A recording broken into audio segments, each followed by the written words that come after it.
Hi, this is the tool that we will be using for our case studies. I call it the SOS. Again, it's a play with the metaphor related to ships. SOS is commonly known as Save Our Ship, but in our case, it means an entirely different thing. S stands for situation. So the first step that you need to do in undertaking case studies is to understand the situation. And some questions are really helpful in doing this. For example, what is the situation? Why do you think there is a problem? What is happening? When does it happen? Where does it happen? Who are involved? Why is this happening? In doing the case studies, I invite you to actually link what you have read in the literature to components of the case study. This question is a good example of linking it.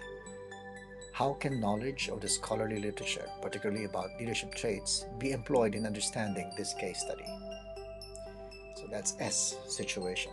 The next point is O, options. The next step in doing case study is to list your options. These questions might be helpful.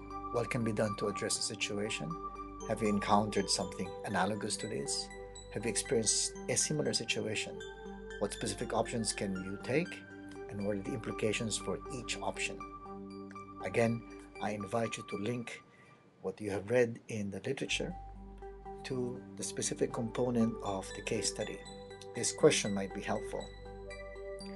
How can an awareness of the possible links between personality and leadership, for example, the 5-factor model, help in arriving at a better decision in relation to this case study?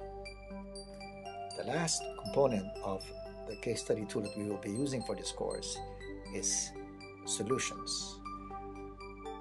These points are helpful in arriving at solutions. Weigh the pros and cons of each option and implication. Create a hierarchy of options. Decide on which option to take and why. Elaborate on the possible implications. Once again, I invite you to link scholarly literature with this particular component of the case study.